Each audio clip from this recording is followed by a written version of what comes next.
this close enough. I'd like to call this Bay City Public Schools Board of Education meeting for November 9th to order, please. We have the Pledge of Allegiance. Mr. Rademacher? Yes, it's over there. Okay. Oh, there's the flag. I pledge allegiance to the flag of the United States of America and to the republic for which it stands, one nation, under God, indivisible, with liberty and justice for all. Thanks, Jean. Roll call, please, Sue. Trustee Robert Hall. Here. Trustee Rademacher. Here. Trustee Hewitt. Here. Trustee Cepeda. Here. Trustee Wilcox. Here. Trustee Zanati. Here. President Conway. Here. I would like to thank Kim Offenbecker and your staff for hosting this evening. Thank you very much. And I believe we have a Hampton student presentation. If you would like to go to the podium and present, I believe it's the Watchdogs, am I correct? Yes. Okay.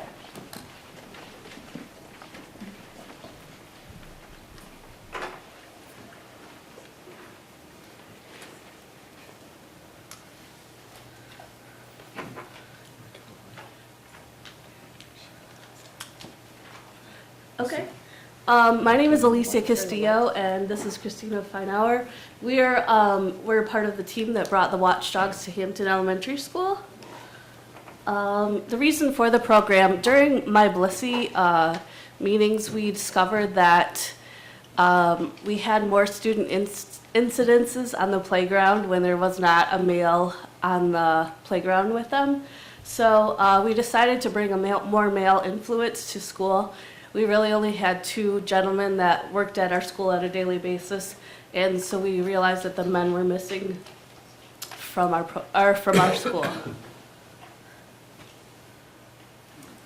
So we have a top dog team that gathers schedules, holds events, plans the events.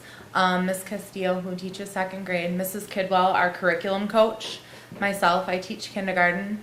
Mrs. Offenbecker is involved, and our top dog is Mr. Fuzzy.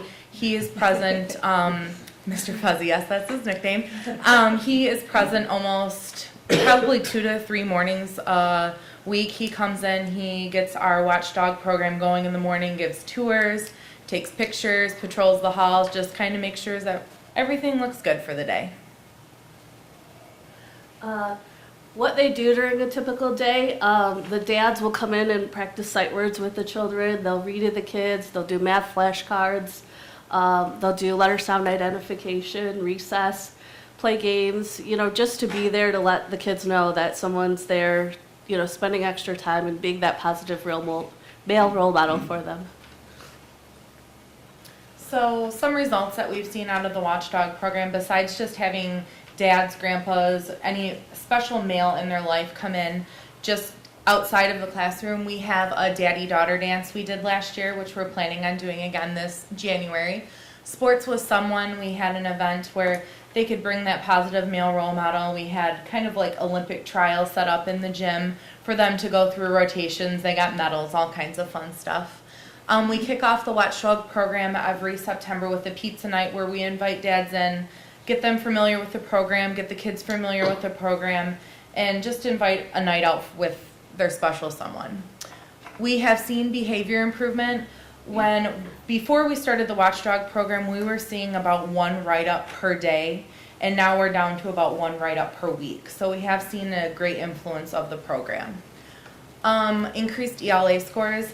I have Watchdogs work probably 3 to 4 times a week in my classroom, and I've just seen a huge improvement in my students. I will have them work specifically on letter identification, and we just continually work on it day after day, and it really has improved scores. Our morale, it's just nice to have an extra set of hands. It's nice to have an extra pair of eyes, and the kids love it. They are so excited when the watchdog walks in and, oh, you're Mr. Fuzzy or whoever it is, they get excited about it. They're also wonderful on the playground with the bullying. They're out playing games with them. They're out playing tag. They're playing football with them. They're present. They're there. And again, the positive male role model. It's needed. Again, we don't have many male on our staff, so it's good to have an extra set with us. And Mr. Meyer is not here today, but we do have a watchdog here who'd like to share his experience. Hi, my name is Justin. If you want to know what you forgot, come be a watchdog, especially about fourth and fifth grade math. But not to sound too selfish, but it's a great experience for me also, just to know the kids and getting chased around the playground by a bunch of kindergartners. They do great. They love it. They're always happy to see us. It's a wonderful time, and they're exhausted by the end of the day. So.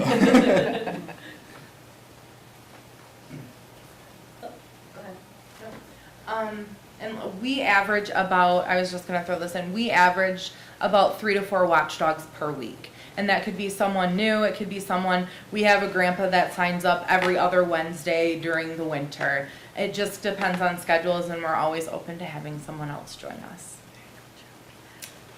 That's all we have, yeah. So thank you. Thank you.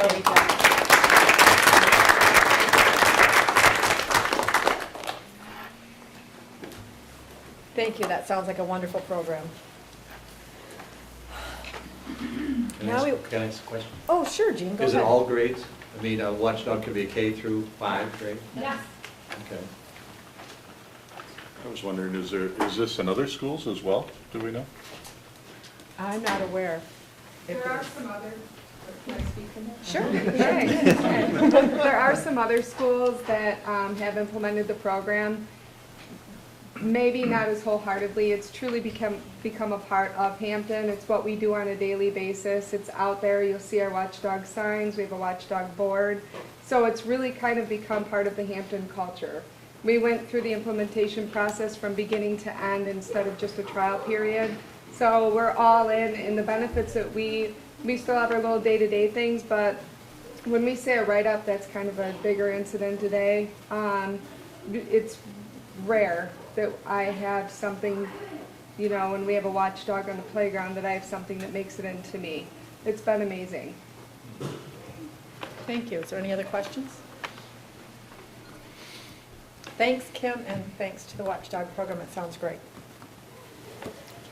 We are going to have introduction of our student representatives now. Mr. Zanotti, could you introduce our Central High School Yeah, representative, this please? is,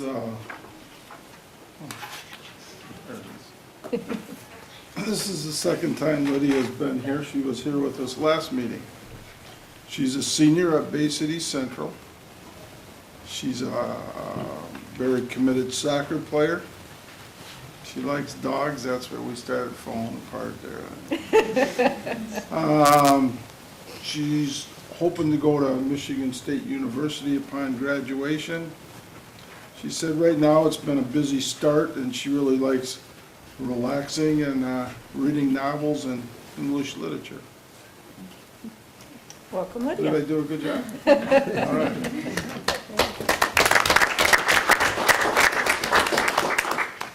And Carrie, can you introduce our, is it Carrie? Are you introducing our Winona West? Yep. Okay, great. This is DeAndre Wade. He's a 10th grader at Winona. He just transferred here from Arthur Hill. After this trimester, he is going to be going to Bay City Central to play basketball. Basketball and football is his passion. He's hoping in the future to get scholarships for either basketball or football, to either play for the NBA or the NFL. If that doesn't work out, he'd like to be an FBI agent. He has 11 brothers and sisters. He's number 9 of 11. And he said out of all the schools, because he did go to Bay City, he went to Washington, and then Handy, and then went to Saginaw, and now he's back. And Mr. Boops is his favorite principal he's ever had. So, Well, welcome, Yes. DeAndre. And Jean, will you please introduce our Western representative? This is Kendall Perdue, and she's from Western, and she's a junior at Western. She's the junior president to the student council. She's very active as a POM person. They have 8 POMs, and she's in the front. And she falls into their hands, and if she doesn't give them the candy bars and the pops, she ends up on the floor. They are going to compete in January at the state level, and I think that's very, very awesome. She also likes dogs. She has 4 dogs, 3 Brittany's, and a black lab. Wow. and it's very nice to have her next to me. Welcome, Ken. Welcome to our student representatives. We'll be calling on you later on in the meeting, so not off. Are there any changes to the agenda? I'd like to put item F on the regular agenda. F on the regular agenda. So that will now be item K. Are there any other changes?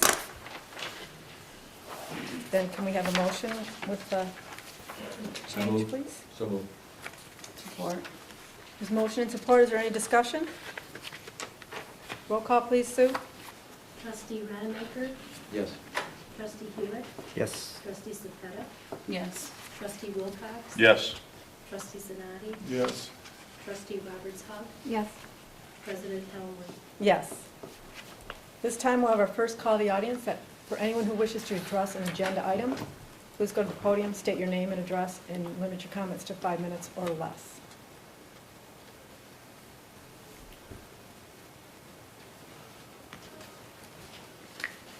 Seeing none, hearing none. We will now have a presentation from Mr. Mark Petrowski.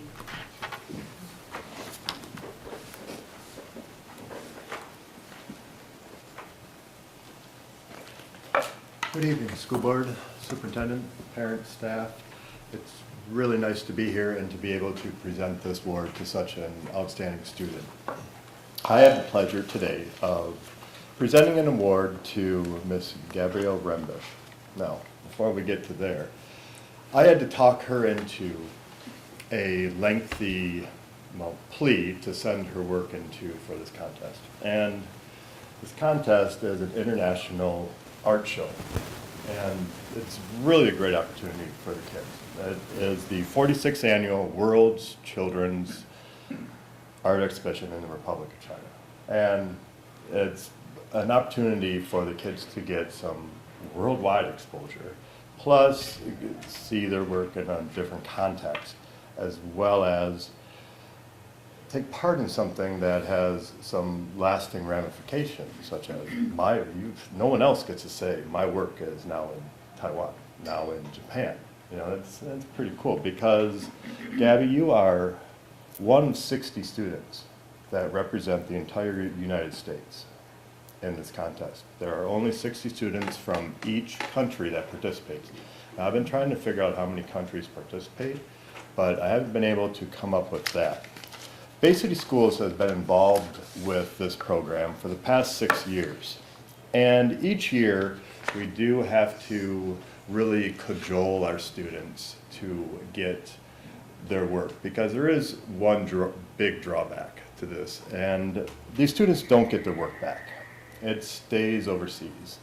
And in this case, Gabby's was the only piece picked. And is there a PowerPoint presentation?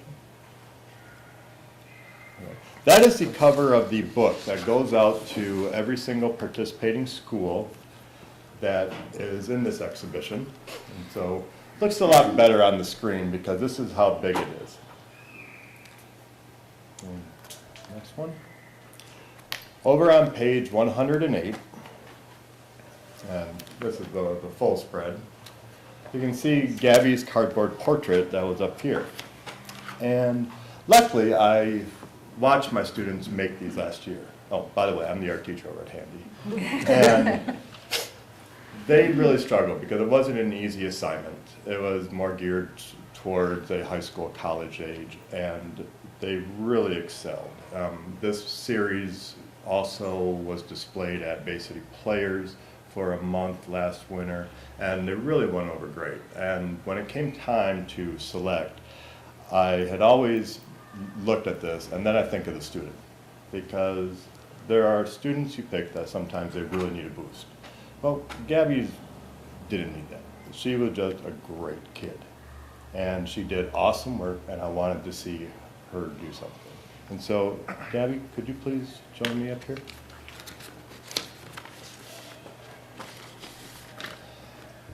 it's a great pleasure. This is Gabrielle Brembish. And it's a pleasure to honor you with this bronze certificate. Now there's the gold, and that's basic. Okay, so it's pretty amazing. Plus, because you do not get your work back, we did print up a page that has the cover of the book and your work as well. So thank you.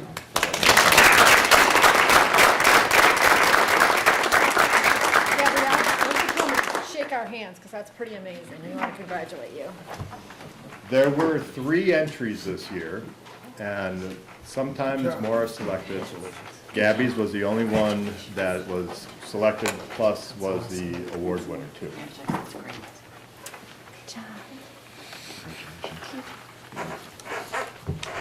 And thank you for your time and your consideration. Thank you, Mr. Petrowski. That's pretty awesome.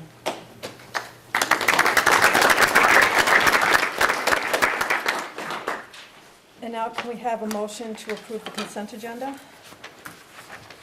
So moved. Support. Is there any discussion? Oh, sorry. I jumped ahead of myself. No, you're fine. No? I'm very supportive tonight. Roll call, please, Sue. Trustee Hewitt? Yes. Trustee Sapeta? Yes. Trustee Wilcox? Yes. Trustee Zanati? Yep. Trustee Roberts Hall? Yes. Trustee Rademacher? Yes. President Helmer? Yes. Moving on to communications. Do we have an ISD update? Mrs. Gregg, nothing? Okay. We all have our board activity calendar that we receive via email. If there's, I know we all have adopted 2 buildings and we've been doing many board visits, but if there's anything else you're able to attend, we would appreciate that. And at this time, we are going to share the different places we visited. We have visited 13 different buildings between the 7 of us, and it's only November. I'm very impressed. I truly, truly appreciate that kind of dedication, and I know that the staff does too. So Chuck, if you'll get us started, tell us what buildings you visited and what you I'd be happy to. found interesting. I'll try to keep it short, and as much as we have 13 buildings to talk about, I'm not going to monopolize the time. But it's been a few weeks, but I went out to Forest Elementary to see the preschool program for the first time. And boy, was I impressed. It's an older school, but in terms of the program that Ms. Shearer directs, it was awesome. I mean, it's literally from babies to preschool, 4th, 5th, or 5 years old. I mean, I walked in and it was diaper changing time. It took me aback. I was surprised. I didn't realize. I guess I knew. Did you it was, help out? No, I've been there and done that, is what I said. But I was really impressed with how each class is a building block to the other. They explained how developmentally, even as infants, they are working on certain little tasks and socialization skills to progress to one another from infant to toddler to, all the way up to the 5-year-old level. Really impressed by it, and very secure building. Parents put a lot of trust in us and faith, and they dropped the kids off. And it was really an enjoyable visit. If you had not been out there, I really recommend it. It was something else to see. The second visit was the Indian Ed program, and frankly, I'm going to have to redo that because I picked a bad day to go. It was the day before Halloween. And they had some activities planned related to a little contest to pass out some candy. We played a bingo game. And my memory's not good, but I learned how to say bingo in Ojibwe. And I did win once, but I can't remember the name. So I'd like to make a revisit there. But I did see the kids earnestly studying in study hall afterwards, but then we quickly went into the party mode, and that happens sometimes. Today I went to the admin building to meet with administration staff and employees. 9:30 this morning, and we had a great hour. We spent an hour just talking, back and forth. People were very willing to share their ideas and their concerns, their positives and negatives. So it was a very worthwhile experience. It's nice comments afterwards from folks, and I shared some of those with Janet, and Sue took notes, and they were all very willing to have those notes shared with Janet. But overall, a very positive outlook towards the changes we made at the top here with Janet becoming our superintendent. And while everybody realizes we have a lot of problems financially and whatnot, there seems to be a real concerted desire to try to make things work and to improve things where we can improve, in terms of relationships, morale, that sort of thing. They realize we really can't start writing checks we can't cash, unfortunately, but that's going to be a problem for some time. But that was a very good visit. I'm glad I did it, to get that not out of the way, but to enjoy that opportunity of now, I've gone full circle. I've been through all the schools, just about, and then now through all the IT. Oh, I went to IT too, I forgot. I went to see the, Wow. yeah, the You were IT busy. program. Yeah, I forgot about that. That was interesting too. That was even longer ago. No wonder you forgot. I know. Shoot. I was impressed with our main computer system. That's a big system. But, I mean, I was thinking Cray, like some giant, HAL thing from 2000, but it was like, you could fit it Small, in the I corner know. room. Yeah, it was amazing. Compared to what it used to be. But I was really impressed with the redundancy we have built into our system, in case we had problems, and the amount of information they have to manage, and the processes they've got set up for intaking things we purchase and whatnot in technology, how they've got a good control of that. So yeah, I mean, I did a bad job reciting that description because I totally forgot about them just now. So I had 4 visits, Wow. 1 to be repeated, so Okay. that's enough time. Thank you. Mark, would you like to go next? Sure. First school I visited was Auburn Elementary. While I was there, I visited 4 classrooms and the gym class. That's the one I knew the most about. A couple things that they were very welcoming. It was an excellent visit. It's definitely a very good school we have out there in Auburn. The one thing that impressed me is, because when you do a visit, you could always think everybody's good. It's like when Grandma and Grandpa come, everybody's on their best behavior and all that. But you can read through that. And the one thing that really impressed me in the 4 rooms that I went to, there was different, I'm not sure what you call them in education, if they're resources or tools or whatever. But I went in one room and it was, now this is kindergarten, and it was the volunteer day where there's a couple volunteer parents there and they're working with kids on the start of reading. Then I was in another kindergarten room and I was kind of excited to see how this would work because I didn't think it would. I mean, these are just little guys. Wasn't changing diapers. They were at least, didn't have to do that there, but she was doing, and I'll screw up the name of what the program was, but it's a math program that evidently we buy into. I don't know if it's just Auburn or all the schools. But she had these, I mean, this was smooth. This was smoother than adults. She had these little kindergarten kids on these Chromebooks. And it's like, I know all the answers, so that was good. But it was only kindergarten. But Let's hope we knew all the so like, say a number comes up on the computer, and the kid's got earphones on, and they have to pick the next number. But I was impressed with how smooth that went. And another room I was in, it was the time of the day where the teacher, I'm gonna probably goof this up for educational language, but this was first graders, I believe, and she was doing something where the kids worked in pairs. Evidently, that's supposed to help the kids be more engaged in that. And she told me this when I went in there, that this was the time every day she did that. So I took what she said and I was watching and it looked like it was working pretty good to me. So I was just kind of fired up to see all those different things happening on one visit. Sumner's a good guy, he's kind of a big guy. And we'd be walking down the hall and these little kids, you could tell he knew the kids, they knew who he was. So I was very impressed. As we all know, there. And nobody complained out there too. So as a board member, that's really nice to go in a building like that. But they are tight on space out there. They're using some offices for special ed and stuff like that. The next building I went into was Western Middle School. Visited math, science, and some kind of enriched math class. I guess kids don't have to take that class. It's in one of their elective wheels or whatever, and You know, they were doing something with magazines and finding articles with math and had to relate them, but pretty nice visit again, very welcoming. There's some energetic teachers out there. I think the math class, they were estimating.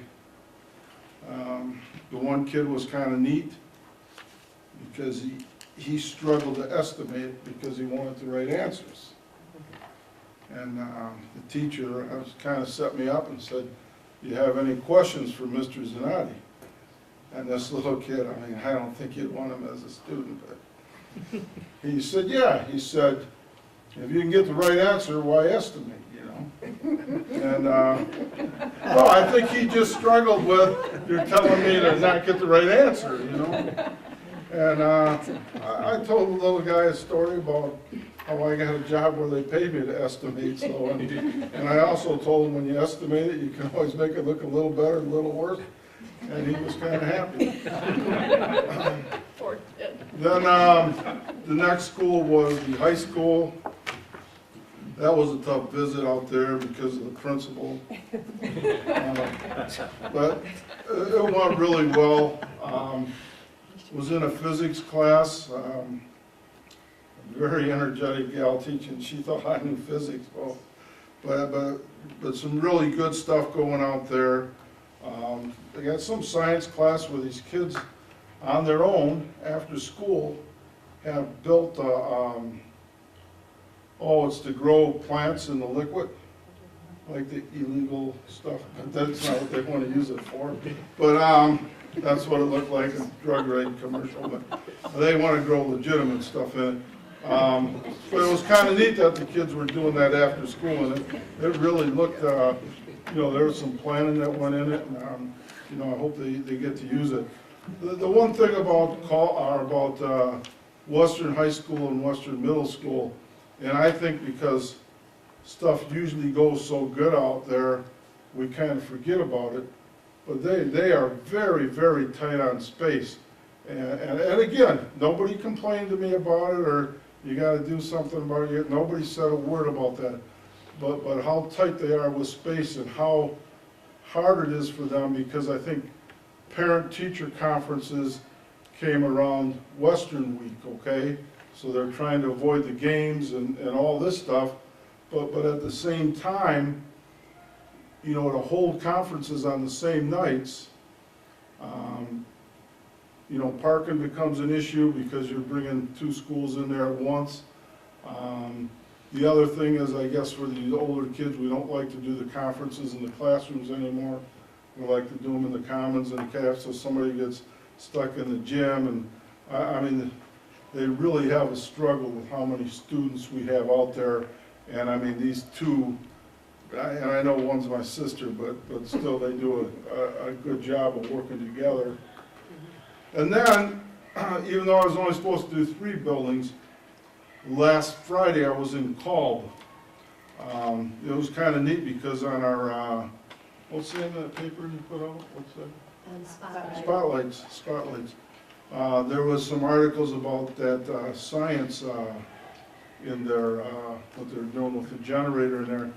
And I was in Kolb, not as a board member, but as a volunteer through the American Foundry Society. They have a program that's Foundry in a Box. And we actually go into schools and actually melt iron. Kids make molds, and they go home with a little trinket.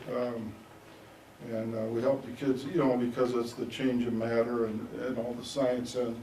But in this room, it was very active. She's got a blender hooked up to a bicycle, you know, and I guess if the kid's good, he gets to make it. Hey, Mark, I was called, and you take away what I was going to talk about. Then I won't say more about it. But very, very, very good visits, and it was really fun to do. Thanks, Mark. Jean, how about you? Tough act to follow, but I was here, this was one of the school that I visited, and it was an amazing thing for me to sit there. I got here early enough to watch the kids get off the bus and watch the parents drop the kids off, and the process and the traffic pattern and all the kinds of things that everybody's got to deal with. And at the high school, I just drove in parking spot, I walked up. But to see it happening and then have to deal with the parents come late, the bus maybe come late, and you gotta get the lunch tickets out to the kids, because so they got their lunches and all that kind of stuff. And it happened to be the same day that the kindergarten was going out to the apple orchard, and I'm standing out here by the main office, and around the corner comes these kids. Like this. I'm saying, what? You know, and they were perfectly organized. They keep their hands to themselves. I'm saying, it took a while, but I figured it out. I'm not a founder man, but I figured it out. And it was really, it was just so organized and they all had smiles on their face, and there was parents that was going along to chaperone the whole process. Then I spent, about 45 minutes with Ms. Offenbecker in our office, and a student came in and had to do blood, you know, the diabetic thing. And it was, you know, we were talking, the girl came in and she did her thing. And Ms. Offenbecker looked and said, okay, well, that's a good number, and we wrote it down, and she took off. And then there was a student out in the lobby part of the main office that just wasn't having a good day. And instead of sending that student and making that student go back to that classroom, which would have disrupted the whole thing, that student just kind of, and every once in a while, we check and see how he's doing, and you want to try? No, not yet. And then after about 10 minutes, you want to try now, and then he left, and he came back in about 10 minutes, and just, you know, just couldn't do it. So finally, Ms. Offenbecker said, do you want me to take you down there? He said, yes. And so, I mean, that's just, that's the principle in 45 minutes. And then I went into a classroom where they were all over the place, but they were all doing stuff. You know, there was boom, boom, boom, the A's went here, and ABC's, Z's were in the back of the room back there, and we all did the same thing, and it was, all the class was just totally amazing to me, that those two students were working on compound words and rhyming words, and there was a couple of people on the earphones with the numbers and doing things. There was a girl read me like 2 or 3 books. She was sitting over there. And up in the front, there was the teacher who had 3 students and working one-on-one with the 3 students and working on words and spelling and stuff like that. I mean, there was just so much going on at the same time, but I guess you could say organized chaos, but chaos isn't even a good word for it. It was just totally organized. I mean, it was really cool. Then I went into another classroom, watched the same thing, and the teacher had a rug and everything. They had squares. And she says, okay, come on, let's talk to Mr. Rademacher. And so they go boom, boom, boom, boom, boom, boom, boom, and they want to guess what I did for a living. I'm not even going to tell you what the guesses were. But what I thought was really cool is that the teacher picked out a student to come up and stand next to me to identify the people that raised their hands. It wasn't the teacher picking out the student, it was a student saying, okay, Johnny, you ask. And then it was just really, it was really neat. Then I went down to 5th grade math, and Ms. Toth was there, and one of the things I never thought about, they were doing division, and it was a story problem, and they had 44 cassettes, and you can put 8 in a cassette holder. How many cassette holders do you have? Well, people said 5. And all of a sudden, she said, no, wait a minute. You have a remainder of 4. What are you going to do with the other 4? And when I was in school, remainder of 4, 5 was the end. Well, that takes them to the next level. That makes them think a little bit more. That, oh, I got 4 cassettes left over. I can't throw them away. I need 6 cassette holders. And it was just really amazing to me. So, and it was an estimation. And next week, I'm going to go to Winona School. And it was way cool. Thanks, Jean. Karen? Did Mark take too much of your call He did. stuff? Just say it again. I know. He only didn't take much. I got to go to Cobb about 3 weeks ago I went to Cobb. They have a new Rise and Shine program there where all the kids go directly into the gym in the morning instead of going to their lockers, and they do all the announcements and birthdays and everything, which is really nice to see all the kids together, because like whoever's birthday is goes dance in front of the school, and everybody in the school sings happy birthday. And I mean, the program has a little bit of things it has to work out, but it'll get there. I got to go to 7 classrooms. Of course, it was during breakfast time. They all take the breakfast back to their classroom, so 2 of the classrooms was just eating breakfast. And I got to read to a couple kids in that. One class had the Kids CNN Every day they watch the local news, which I think is great for the kids to get to see what's going on in the world, and they talk to it like at a kid's level.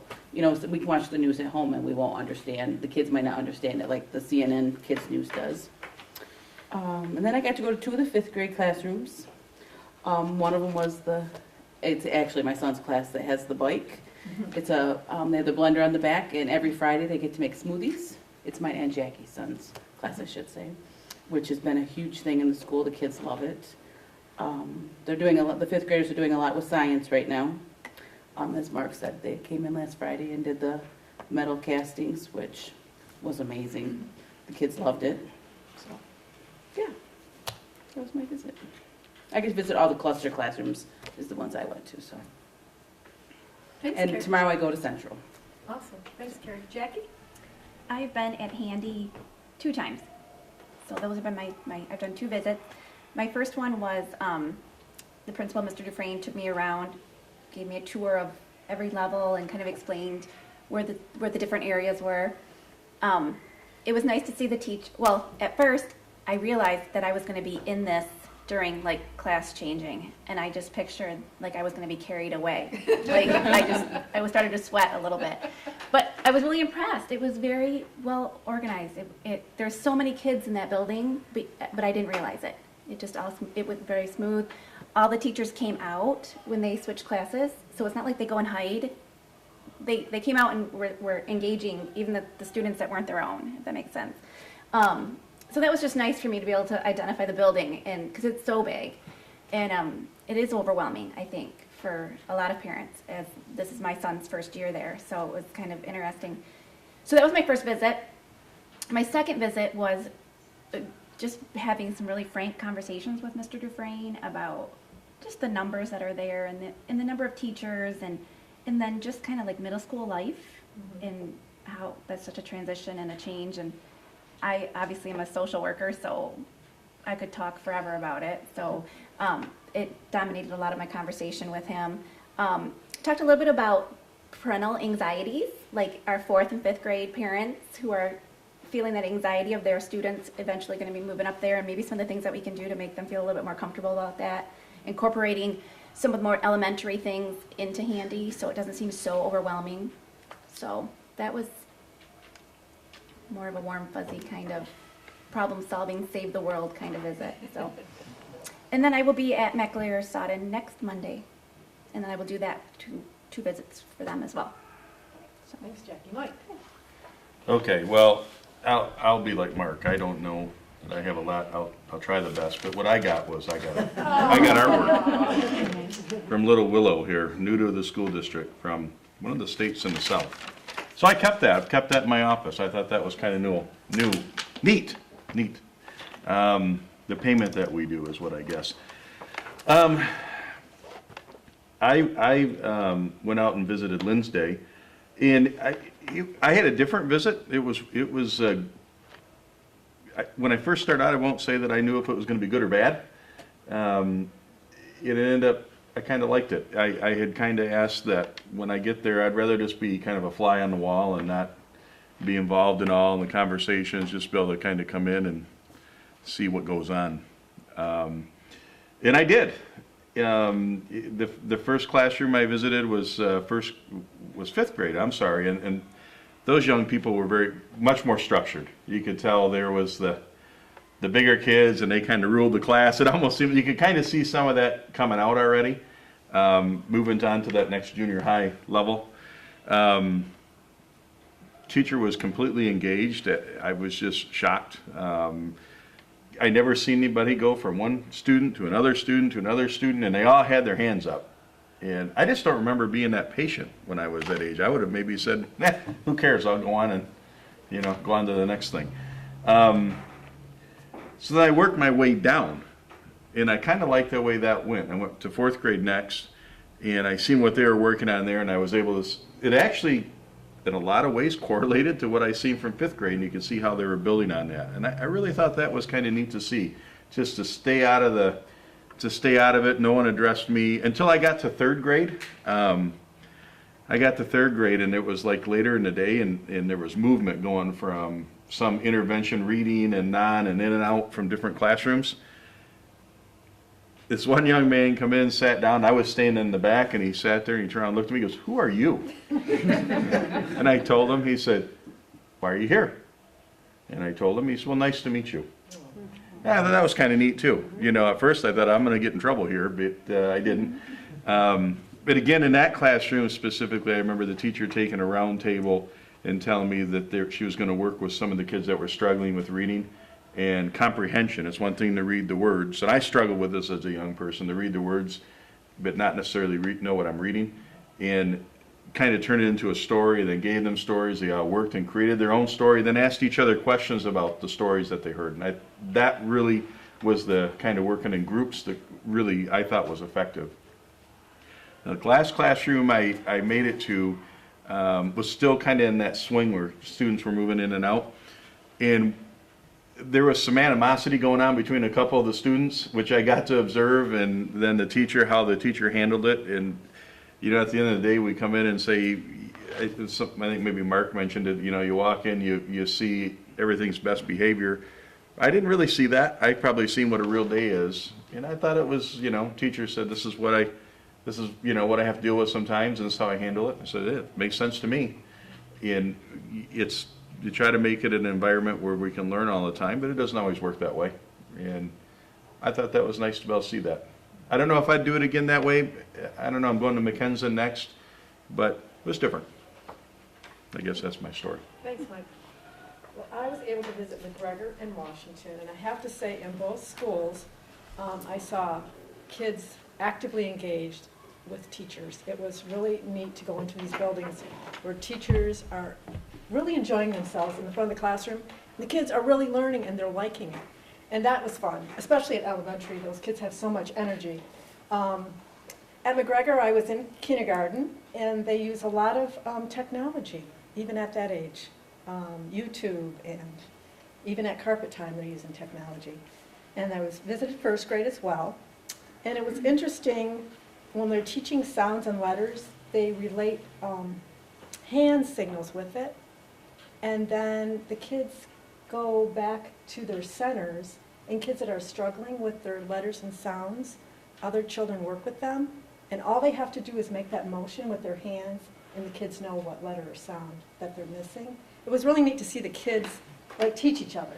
You know, that was really cool to see. I enjoyed that. And then I went into a PLC classroom, and that's where all the fifth grade math teachers get together, and they talk about what's going well and what's not going well, and they decide how to fix it. And I just think this is so important that our teachers have this opportunity, because they can get together and say, this works in my classroom, this isn't working, what are you doing? And they gave me the test from the beginning of the year that they started, so they gave the kids the test to see where they were at. Then they did their interventions, then they give the kids another test. And if you could see the difference in the first test to the second test, it's working. When they get together and they talk about the interventions that need to happen with these kids, scores were dramatically better, which was very impressive. Then I spent some time in a robotics class. This is elementary school, they have a robotics class, it's awesome. These kids were so excited and engaged that they're building out of robots, out of Legos, they're building robots that actually have a purpose and a function, and they have to, know how to program them. And it's simple programming, but all I could think is, my oldest son is at Michigan State, and that was one of his very first classes as a freshman, was to build a robot out of Legos. Now, the functions were much higher than at this level, and the robot was, much more complicated. But our kids at elementary school are getting this experience that they can use later on. So we're on the right track here. And these kids were some of the shyer kids, and this was great for them because they found something that they were excited about. And they could really, normally they wouldn't talk to a stranger in their classroom, and they couldn't wait to tell me everything. So that was exciting. Then I went into a STEAM classroom, and that was another fun classroom. They were building whatever they decided to build. They had to do it out of toothpicks and marshmallows. And believe it or not, my son also had to do that at Michigan State. So again, much more complicated procedures, but they were doing the same thing. And then you should have seen the amazing things these kids were building on toothpicks and marshmallows. I was really impressed. It was a great day. Matt Wenzel, I spent some time with him. He is very well liked over there. I think he's doing a great job. I think McGregor's on the right track, and kids were wonderful. I had a great time with the kids. Then I went on to Washington.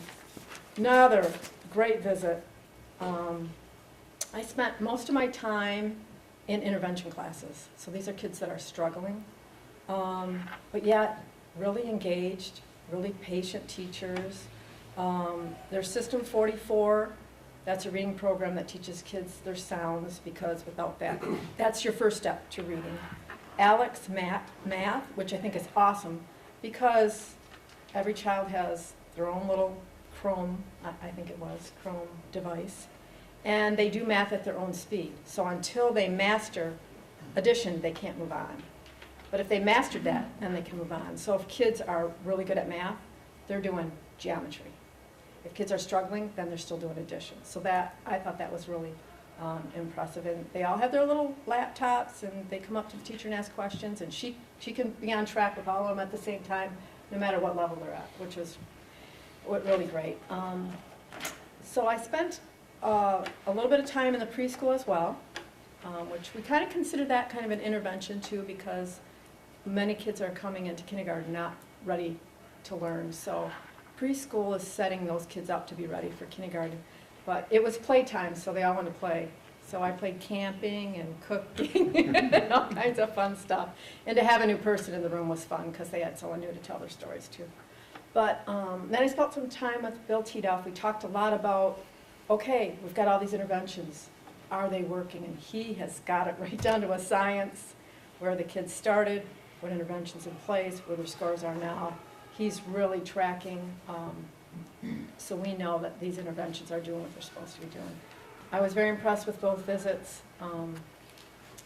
Great teaching staff. Kids were a lot of fun, and I enjoyed it. So I want to thank all of you for taking the extra time out to do that. I enjoyed it. It sounds like the rest of you enjoyed it too, so we'll do it again. All right. On to our regular agenda. We have an audit report from Ms. Sarah Dufresne. Good evening, President Holman, members of the board, Superintendent Greif, and members of the audience. This evening, I am here to report that our 2014-2015 annual financial audit is complete. This audit was performed by Andrews, Hooper, and Pavlik of Bay City. Here with us tonight is Randy Morse. Randy is a partner with Andrews, Hooper, and Pavlik, and he is here this evening to present the outcome of our school district audit.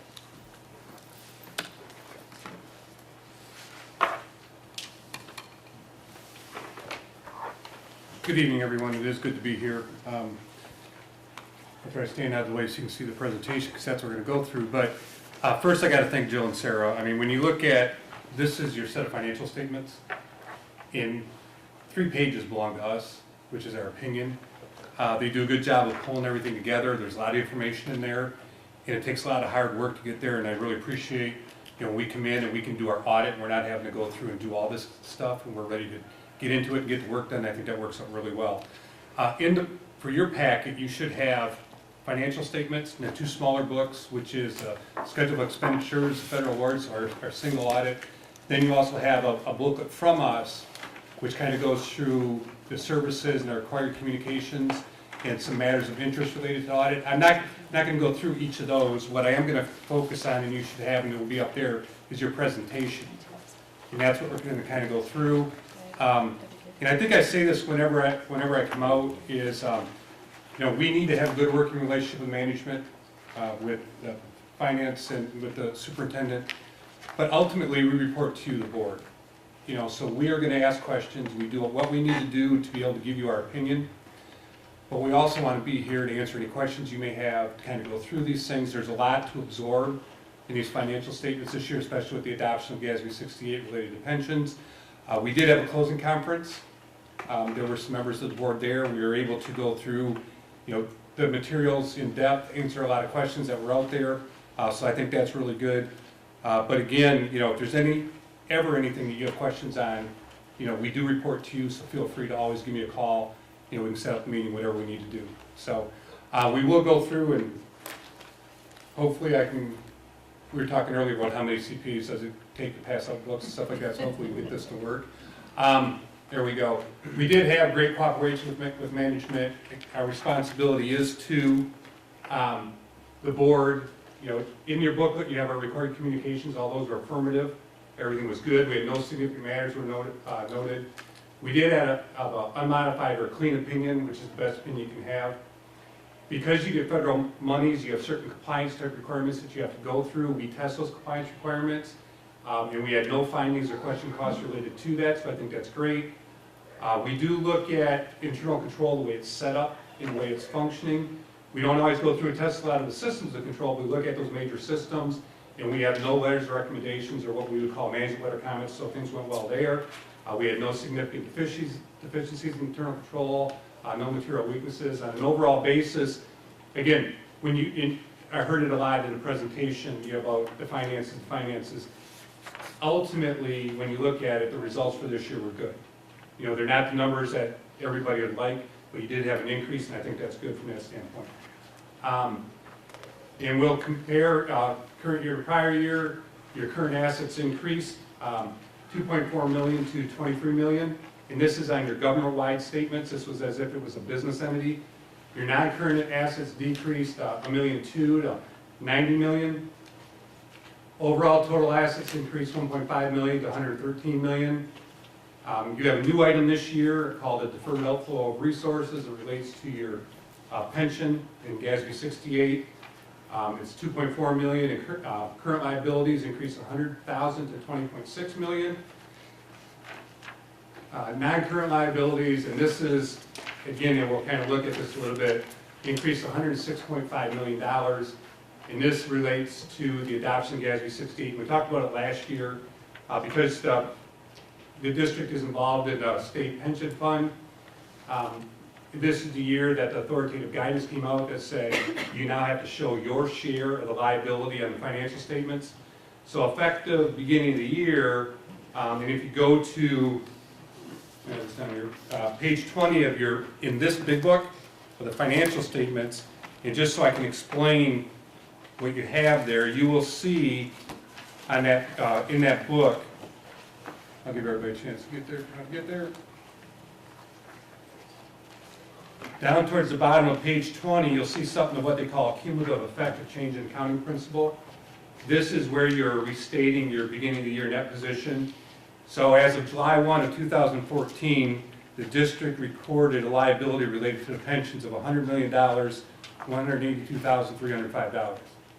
So you can tell what that's going to do to your global net position, but that's what is there. And the ultimate liability, now if you go to page 19, at the end of the year, under your non-current liabilities, the pension obligation liability was $102.4 million. That's the unfunded piece of the state's global pension liability, which is about $22 billion. So your share was the $102 million. With that, got your net position, which would be if you were a business enterprise, would be your equity, decreased $103 million to a negative $75 million. One thing to say with this as it relates to your general fund, this does not impact budget. The only time it would impact budget if they change the funding and how that was done, because right now that has not changed. So this liability does not roll into the cash position budget on an annual basis, but it does represent amounts that have to be paid until everything rolls through. The net position of the negative $75 million includes $25.6 million, which is related to your capital assets. You have $4.7 million, which is restricted for food service, debt service, and capital projects. And then what would be your unrestricted deficit of $105.5 million. From a general fund standpoint, and this is where we start to really look at some positive features that are out there when you're looking at the general fund. Total assets increased just under 1.1 million to 19.6. Liabilities increased 437,000 to 17.7 million. Again, you have this what they call deferred inflow of resources. This represents unearned property taxes. Fund balance, which is a positive, and I kind of talked about it at the start, increased $633,000 to just over $1.8 million. Represents approximately 2.55% of the 2014-15 actual expenditures and transfers out, compared to 1.72. If you remember, we've talked about this before at these meetings, it's always been thought of, having 3 months worth of expenses in a fund balance. Currently not there, but it is. It did increase, which is a good sign. I think you'll find out, and I'm not sure exactly what's on the list of the schools that have less than a 5% fund balance, but the list is large. So, having it go up and seeing those things go up, I think is a good sign from that standpoint. Fund balance does include $380,000, which is non-spendable. 678 of that is assigned, and 777,000 would be what you would call your unassigned, that can be used to handle operating matters from that side of the equation. Your total revenue and other financing sources did increase $2.4 million to $72.8 million, and we have pages in there if you want to look, but I'm not going to stop and go through those. Your unrestricted state aid did increase $1.6 million to $49.7. You did have a decrease on your property tax side to $231,000, and I think if you didn't see, there was out there that there is the potential for businesses now to go back a number of years if they challenge property tax estimates. They can go back, I think it's 5 years, and we have seen some of that happen throughout. So as they go through, if they challenge values, they can go back, and those values are reassessed, and it does have an impact as it relates back down to the districts. Expenditures and other financing uses increased $2.1 million to $72.2. And with all those numbers you throw out there and the size of those, there is a part in the administration discussion analysis which kind of goes through beginning budget, final budget, or actual. No significant budget actual differences as you go through there. So that's, I think the largest one was about 2.5% difference between the final budget and actual, which is, when you're talking those kind of numbers, is pretty good from a budgeting standpoint. Other funds that are out there had assets of $5.3 million. Liabilities and deferred outflows of $257,000, with a fund balance of just over $5 million. Revenue, other financing sources of $65.6 million. That's a big number this year because you did have the bond refunding and the additional $3 million bond offering. That rolls through there as money coming in and money going out. So those two numbers are larger because you have $54.5 million related to bond proceeds on refunded bonds, and you had expenses and other financing uses of $63.6 million. And 51.5 again related to the bond refunding, with net change fund balance in total of $1.9 million. Here's some items as you go through, because and we kind of talked about this in our meeting. When you look at the revenue side of the equation, you don't make widgets, you can't produce more widgets, you can't sell more widgets, you can't raise the price of your widgets. So a lot of it comes down to student count, and your student count did decrease by 70, and that in and of itself was just under a $500,000 loss of revenue. The state aid foundation did increase 100 per student, which is an increase of just under $814,000. You did continue to receive 50 per student for best practices and 40 per student for performance incentive, which was no change. The best practice was $2 less, and the property tax levy for general operations decreased just under $70,000. The contribution to MIPSers, and these are of eligible payroll. The district is putting in 24.79 to 27.27% of eligible payroll goes to the state. The total payments were $13.5 million, but as inflated by the $3.4 million that comes through the rate stabilization category. So you get it through state aid, but then you turn around and pay it back. And not to be the bearer of more news along those things, but with MIPSers, you have the pension side of the equation, but you also have the post-employment side, which handles the healthcare piece of it. GASB did adopt GASB 75 that's out there. That will be applicable for June 30th, 2018. And initial approximation of how much of the liability you record related to that, based on prior year, was roughly 2/3 of the pension amount. So if you can imagine $100 million related to the pension, now tacking on another $66 million liability to your government-wide statements when this thing is adopted back in 2018. a lot of bad numbers when you go through the government-wide side of the equation. But to end on a positive note for what did happen, when you go through and you look at all this stuff, we had no significant matters noted as it relates to internal control side of the equation, the things we looked at. There was an unmodified clean opinion. Again, no single audit findings or question costs, no internal control deficiencies. On an overall basis, you did increase general fund balance. All these positives that are out there did result in excellent results for the year, but I think we all know when you look at the state's economy, you look at the number of kids coming through the ranks, it's just, families aren't as large, there are challenges ahead as it relates to what's out there. Went through things kind of quick, but I will open up to any questions you might have on specifics. Yeah, it is, I think though, when you look at everything and you focus on the general fund and focus on the increased fund balance, and when you look at a lot of the districts that are out there, you have a lot of them that were in trouble, you had some that are no longer around. The fact that fund balance did go up is a positive, so. Open up to any questions you might have. Does anybody have any questions? Go ahead, Chuck. Could you say that one more time? Yeah. Ricky, Chuck, go ahead. Yeah, Randy, it never fails. Every year I feel just flooded with information. It is. But I just wondered in general, and I don't understand this, I don't profess to understand it. If anybody here does, and my hat's off to you, all the GASBs this and GASBs that. But I just wondered, in comparison to other districts, and I know that your firm does a lot of audits for other districts and other municipalities, but on that page 20 figure concerning the end of year negative number of 75,114,000, is that atypical? I mean, are we normal? It's hitting basically everyone. You have your community colleges hitting, your school districts. Now there is a difference as you go through things, like some of the universities, they negotiate, so they have their own actuarial evaluation that comes through, and cities and different, so they are negotiating, they're getting their own valuation. You're a cost share, so basically yours is based on payroll, so it goes into MIPSers, and yours is based on your eligible payroll of that global $22 billion liability, but it isn't, you're in the same boat as everybody else. I mean, there's big liabilities being tossed around related to this. When you go to spread that number and you spread it over out the districts, and the issue, and we kind of talked about this a little bit at the closing conference, the issue you have when you relate to this is you don't have as many paying into the system that you have maybe taking out of the system now too. So if you look at an actuarial evaluation and factors that go into play, every year that somebody gets closer to retirement that is in MIPSers, that actuarial liability increases. Right.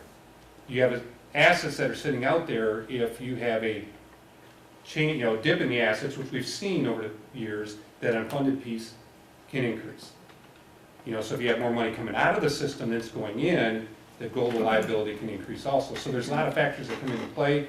The state did put some measures in place that are designed, I think, in 2010, 2012, to try to reduce the liability, but a lot of that stuff, by the time it's all said and done, comes into play over a period of time and in years out before you actually are going to see those kind of savings, but you're in the same boat with a lot of the districts that are out there. There's no doubt. And they're all going to, again, when it comes to the post-employment side and the healthcare piece, along those lines, you're going to see that roll out to the same liability come across. Any other questions, Mike? The liability, right, we talked the other day, and I think it's important for folks to know too, that that's an equation that's tied to interest rate, right? So if interest rates change, that number... That's one piece of it, and I think if you want to, we can look at that. The interest rates do have a significant impact, and just to show you, if you go to page 50 of your statements,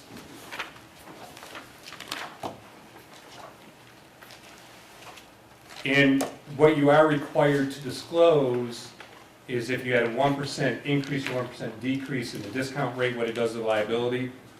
A 1% decrease in the discount rate takes the liability from 102 million to 135 million. A 1% increase takes from 102 to just under 75 million. So it does, that has a big play that's out there. Right now, rates are pretty steady. They're not, going up, and they're not going down, but if the economy improves, and then you would tend to see the rates go up. the value of assets go up, businesses get better, more tax dollars start to come in, those can have a play as it relates to that too, yes. The other question is this, the spendable money versus not, I mean, we had an increase in the fund balance, we had an increase in liabilities, and then we have some money we can use and some money we can't, correct? Correct, and if you go to page 21 of your statements there, kind of gives you the detail of your general fund balance. You currently have, at 6/30, a $1.8 million general fund balance. $381,000 of that is non-spendable. You have $678,000 of that you've assigned to set aside for certain items. I think band uniforms was in there. There's a couple items that it's designated for. And then you have, if you equate it to, personal finances, you can say I got $777,000 into my rainy day fund or my savings account in case things that I don't budget for happen, those kind of things. Correct. So you're right, the 1.8 million is not all deemed to be a spendable fund balance. Mark, go ahead. I just got one, I have too long to think about this stuff, but, okay, on the pension liability. Okay, every year the state tells us that, I think back when I started with this mess, it was 14% or 15%. And then we would do our budget, and then we were all in a panic because it was going up to 18% or whatever. So we faithfully pay what the state tells us to pay on our salary amount. So who's behind, us or the state? I mean, and now we, like the state's 66 billion in the hole on funding the pension, and they assess us the 102 million. I mean, I know, is that basically reading it right? Yeah, I mean, if you want to step back, I mean, in general, your economy's in a hole. A big piece of what it is. I mean, when the economy tanks, which it did, the value of your assets go down. So you have all this money within the pension plan, your valued assets go down, the unfunded piece comes up. If you go to page 48 of your statements, you'll see that, and this is the MIPSR's plan, net pension liability, non-university. Okay, so this does not have the universities in there. The total pension liability that is out there for those in the plan, and this again, you gotta remember this actuarial evaluation assumes that the plan is gonna continue. It would be different if it was going to liquidate, but the total liability is $65.1 billion. Okay, there are the plan fiduciary net position, which is basically, say, my net assets of the plan is $43.1 billion to get to the unfunded piece, which is just over $22 billion. That is the piece that is spread out to everybody within MIPSR's that ends up your liability on the books. So, it's a lot of things roll through, when you have, the economy goes down, you have less businesses paying in taxes. Wages go down, you have less taxes coming in.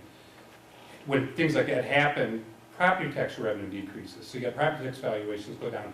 I mean, it's a big domino effect as long as it goes there, and each one of those things come into play, number of contributions going in versus money coming out, the assets that are within there, all that comes into play in that unfunded liability. The state did cap what you have to pay in to fund the unfunded piece of it. But you still have, and you can look at those charts and those pages within there, how much you're paying, the minimum, maximum, depending on what plan it is that goes into the state. Any other questions? I have a quick one. How did our assets increase from 2.4 to 23 million? It's increase out to. Oh, okay, never mind, got it now, thank you. Thanks, Trustee Hewitt. Thank you. That was easy. Thank you, Randy. I want to commend Sarah and Jill to not have any findings on a budget this big. It's pretty amazing. Yes. I used to work with auditors all the time, and it's pretty amazing with this kind of budget not having findings. So I think they're to be commended. There's two systems, and when you look at your internal controls, is it set up correctly, and is it functioning? And I think this goes to show that you set the process up, You try to centralize things as to the greatest extent possible. And when you can do that, the system can then function. So I think it is a good thing for the district. Thank you. Yep. Okay, Sarah, authorization to close and conclude the sale on Regal School. At the April 13th, just to recap, the 2015 board meeting, the Board of Education authorized the sale of Regal School to the Close the Home Assisted Living Group for $95,000. The title company is requiring a final approval, hence why we're here this evening, by our Board of Education. The final approval includes a resolution of the board granting authority of its officers to sign the closing documents. There has been no change in the terms or conditions to the original document. I will also add, as just a point of information, Double J Properties is the limited liability company signing the documents, but this is still same party related to Close the Home to the Assisted Living Group. The closing date for this has been set for November 20th upon your approval. Are there any questions? I guess I have one Okay, go ahead, question. Mark. We're selling it for basically $95,000, 94 or 5 or something like that. Less closing costs. Yeah, we're or gonna have fees. some Yeah, closing same. costs there. Same deal we talked It's about. exactly the Yes. same deal. The original was the Close to Home group, and we've kind of seen them they're still operating under that kind of trade name, Close to Home, but they finally finalized what the LLC is, but it's the same people, same deal from April. The title company wants us to have a resolution reflecting the actual parties. That's really why we're here. Okay, so here's my I know you guys got that legal part all covered. Where is this $94,000 going? Well, I have it budgeted in our revenue when we budgeted the original. And I believe the intent from the facilities committee was any of those proceeds would be used to support any of the demolitions of buildings moving forward unless I'm directed otherwise.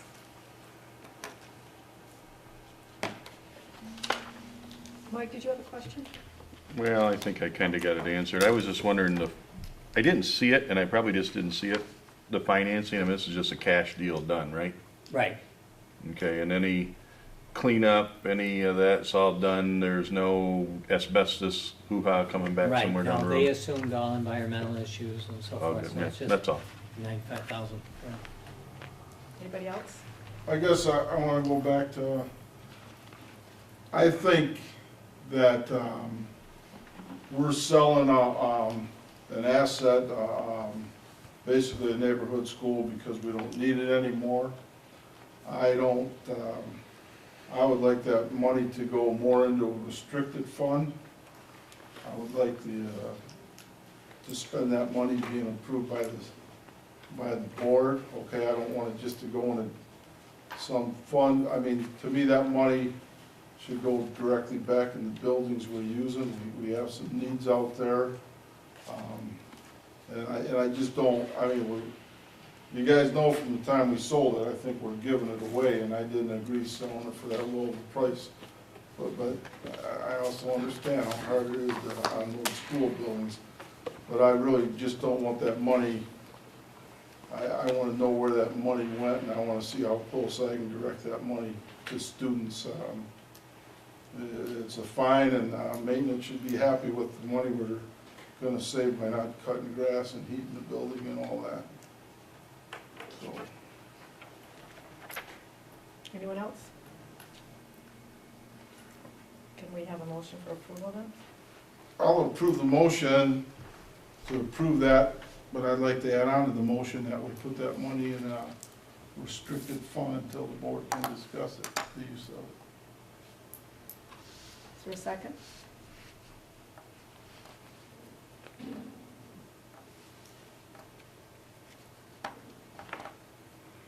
Is there a concern about the sale, or is there a concern about restricting the funds?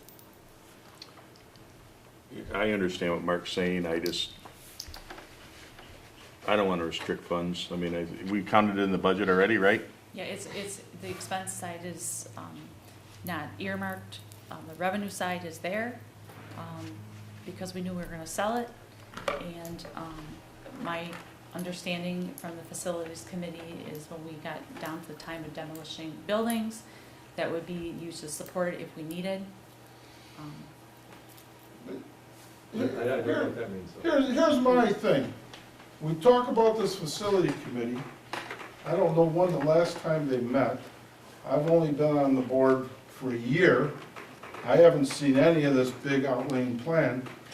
All as I'm saying is, remember, you can spend this money anytime you want. All I'm saying is, I don't wanna see all of a sudden this money's going 5,000, 10,000, and we don't get a chance where you've got 90,000 or a little short of 90 grand, that maybe we could do something a little more significant with. That's all I'm saying. I'm not being against anybody. And it's not even that you spend it here 5 and 10 or 15, okay? Because it's not like we waste any money. That's not at all what I'm saying. I'm saying that if we have any project out there and you try to come up with $90,000, the Western visit, Dave's struggling trying to get their greenhouse, the roof panels and the heat or whatever you're doing, Dave, okay? And that's all I'm saying is that, and I don't want to use the word disappear, there's an auditor here, that's not what I mean at all. You accumulate a large chunk, let's really think about it Kind of as a like board want and a as plan a for it. district. Like a So, plan. Yeah, so I'm saying, go ahead with the sale, just put the money aside, anybody can come here and get it, and with 4 votes, you can spend it on soap or toilet paper, okay? I'm only one guy. I just don't wanna see it get washed because you sold an asset that the citizens paid for. You know, you guys all know we sold it because we don't have a use for 94,000. I don't even think Dave can, wax the floors in 2 or 3 buildings or whatever. He can't, it doesn't go very far. But that's all I'm trying to say. Can you explain a little bit more what, you said the money was in the general, went into the general fund? When the board held the facilities, when the facilities committee has been convened of a group of board members, actually, I think one is no longer with us. There was an extensive plan that really developed, I'm going to give you the history, was developed because we had some significant needs. The first borrowing was $6 million to repair. We had some severe roof leaks, things that we couldn't do in the initial bond, okay? Then the committee, this was over a process of 2 years or so. The phase 2 of that was to borrow $3 million, which this board did approve, I believe in June. And that was to continue phase 2 to demolition buildings, finish repairs of parking lots and roofs, and we also needed to purchase buses. The general fund alone could not infuse $3 million for the needs that the facility had brought forth and recommended to the Board of Education. In that, we had demolition built into the projects of, I believe, 3 of our buildings, Trombley, Jefferson, and Regal. I don't believe in totality, these are estimates that we, at that point in time, we wanted to make sure, and this is off the top of my head, that any money that we use, because I think we only at that time planned Jefferson and Trombley, I think it was, that if there was other, in the sale of Regal also happened about the same time, that if any money that was earned back on that sale will be used to take care of any additional monies needed to take the buildings down, like Trombley, that is definitely an impairment, and Jefferson as well. My directive at the time under Superintendent Newcomb was, put that money in the revenue side because that's where it's at. The expense line item has not been set in the budget. My understanding at the time of developing the budget, which will be up and coming, that if that money was needed to facilitate taking down the other buildings, that's what it would be used for. I don't decide how the money gets spent. So Put it in my hands. so it's somewhat restricted?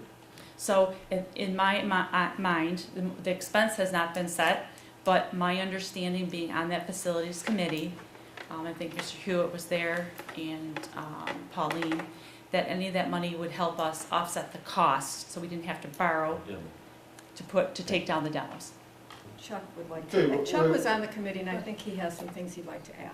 Yeah, Sarah did an excellent job, better than I could have, recreating the history of the Facilities Committee and our efforts for, if not 2 years, probably closer to 3 years, and Dave can probably echo that. Looking at these issues as far as the surplus building, sale, eventual demolition, and Sarah nailed it in terms of the plan being to take the proceeds from the sales of these buildings to use them to pour back into the process of tearing the other buildings down, saving an expense to perhaps borrow less money, which gets us ahead on the other end in terms of no liability for a bond, a non-voter bond. So there may not have been a specific motion saying that those funds would go towards that, but that clearly was the implicit spirit of the effort by the Facilities Committee and eventually the board's decision to implement that plan. And so I think, we're talking about undoing a key aspect of something which the subcommittee, this board worked on for, 2.5, 3 years. So, I understand the position taken, and I would love to put more money back into books, supplies, greenhouses, whatever. But we did work on this, and in good faith to do it this way. So, I'm not in favor at all of undoing that effort, okay? And I'm sure Benton wouldn't either if he were here, much as he was, obviously as a retired teacher, a huge supporter of education. He also understands the facilities aspect of it. Mark? Okay, now, you have a facility committee, and they make a recommendation to the board, then there has to be board action. A facility committee, nor Janet, nor Sarah, nor me, can say you're restricting money, okay? And all I did was add to the motion to put the money away. I'm not saying that it can or can't be used in that motion for future demolition. Later in this meeting, you're gonna look at demolition that's well over $150,000 building. I guess if that money's set aside and somebody wants to come here with a recommendation to rip down Winona, then that money could be voted on to be used for that. But a committee can't tell me where that money's gonna go. It takes board action. I fully understand that. Well, we I'm never just had helping- board action. Where's the board action, Like- Chuck? Mark, we've had 3 years of board action. Where's the motion? I just said, Mark, there probably wasn't a motion. Then we didn't have board. Let me finish. You've got 3 years of effort by a facilities committee periodically reporting to this full board before you got elected again. I understand that fully. But we spent a lot of time and effort and come up with a plan that I thought was comprehensive and cohesive and made sense. And I'm big favor of deviating from that plan. If we wind up with a 4-3 vote to go ahead and do it, well then fine. That's okay by me. But I'm just indicating, I don't like the idea of undoing the work done over the course of 3 years before you got here. Yeah, except we've got 1, 2, 3, 4 board members sitting here that have never seen the plan. I get that. And I We just said, never, so all I'm saying, Chuck, is keep this money, don't commit where it's going right now, keep it in a fund. Okay, are there any other questions or concerns? Because there's a motion on the floor and there's not a second. So we can't vote on a motion that's on the floor if there's not a second. So if there's not a second, then that motion dies and we have another motion. So if there's no second, then we need a new motion. I move to approve the sale as recommended by staff. Is there a second? Could you to that? repeat that? I'm sorry, I didn't. Go ahead. Yes, recommend by who, Move to Chuck? approve the sale as recommended by staff. I support that. Is there any questions? Well, I just have a question. Okay, the motion's there for the sale. I have no problems with that. But in light of our conversation, I at least made a motion to say what's gonna happen with the money, to do it legal, and to do it according to Robert Rules of Order and everything else we follow. But that's not what we're doing. Somebody else has decided that outside the board, that this money's going in an account to tear down buildings that we haven't even determined if we're gonna tear down. You know, basically closed door meeting. I don't think that's the way to be. What closed door meeting? What closed door meeting? I'm sorry. Facility meeting. Motion on the floor with a support now is to approve the sale, period. Nothing to Okay. do with restricting the money. I agree. Right.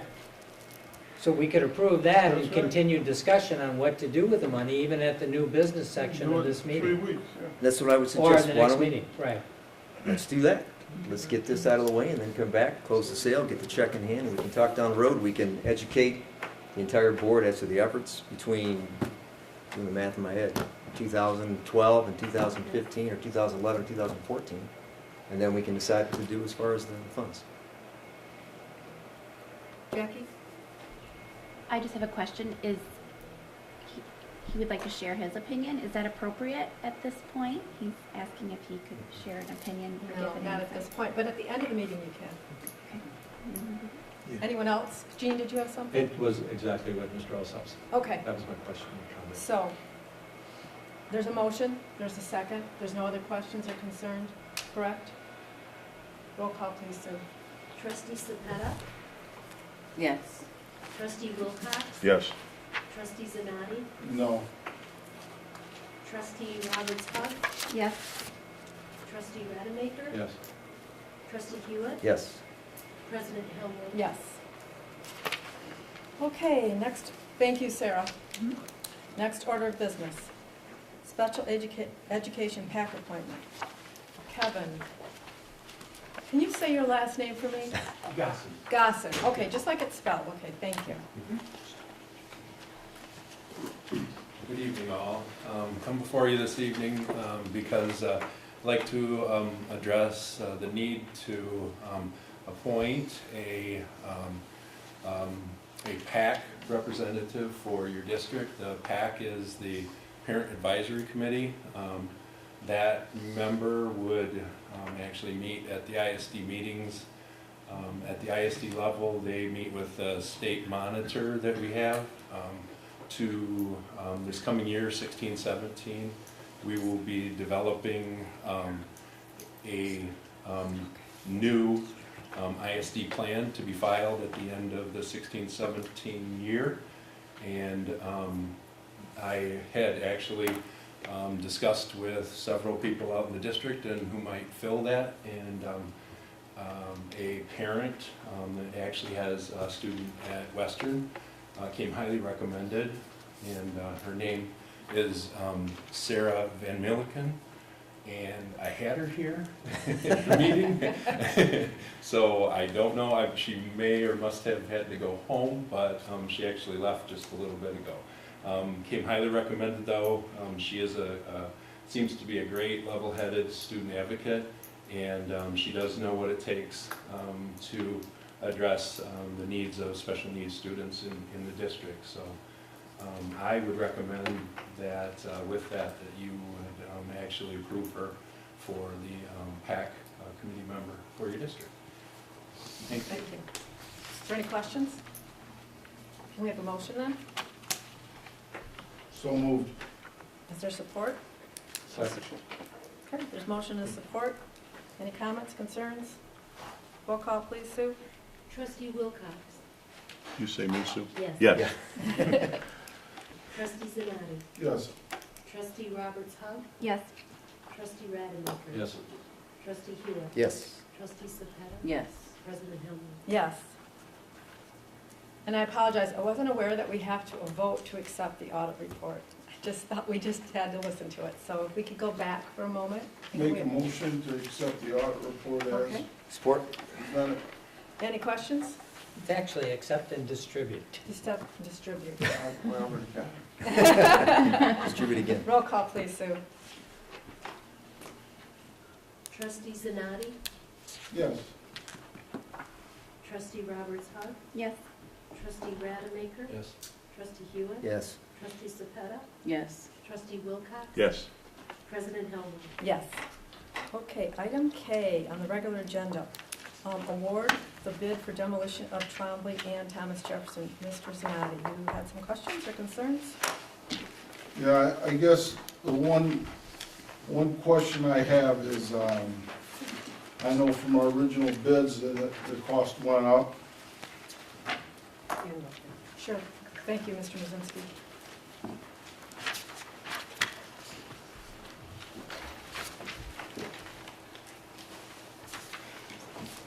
Our costs went up today from our original bids because of the problem we had with the low bidder. No, actually not. I believe our costs are slightly lower in this round of bidding. And I would attribute that to the fact that due to the rebidding process we put in place, we knew we were going later into the fall, which allowed us to actually extend the amount of time we were going to give the contractor to do the work. And as a result of that, we went from 90 days to 180 days, I believe, in our documents, and that reduced the cost slightly. Then the next question that I don't understand in reading all this is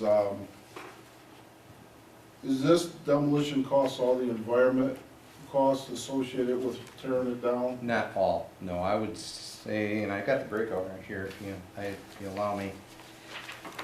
40% of it is directly related to asbestos abatement. There's some additional cost for the removal of the fuel oil tanks that are on site and that, but and I don't have that breakout, I have to apologize for that. I didn't bring that with me, but it's not significant. I would say it's probably 50-50. 50% is the actual demolition, removal of the building, restoration of the site, and the other 50% is related to the asbestos abatements and other environmentally regulated type processes that we have to do. Okay, so the 313 includes the All inclusive. environmental? That and the will, fuel tank and, yes, that price will remove the building completely, footings, everything right, completely gone, and restore the site. that's all I have. Any other questions? What happens once the site's restored? At Thomas. Well, at Thomas Go ahead. Jefferson, the group at Central High School is the Bay County Tennis Bay Association. Community Tennis Bay Community Association. Tennis Association is trying to raise money to build tennis courts for the district on that site in Trombley, yet to be determined.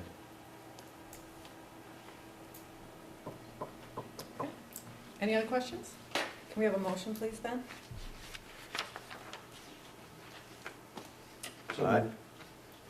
Support. Okay. Jean moved and Chuck supported. Did you get that? 'Cause that was kind of quick. Thank you. And I assume there's no questions since we already just talked about it. So Sue? Roll call, Trustee please. Zanati, No. trustee Roberts Hug, Yes. trustee Rademacher. Yes. Trustee Hewitt. Yes. Trustee Sepeta, Yes. trustee Wilcox. Yes. President Hillman. Yes. Is there any new business? Thank you, Dave. No new business. Okay. At this time, we'll have our second call of the audience. Anyone who wishes to address the board, please go to the podium, state your name and address, and limit your comments to 5 minutes or less.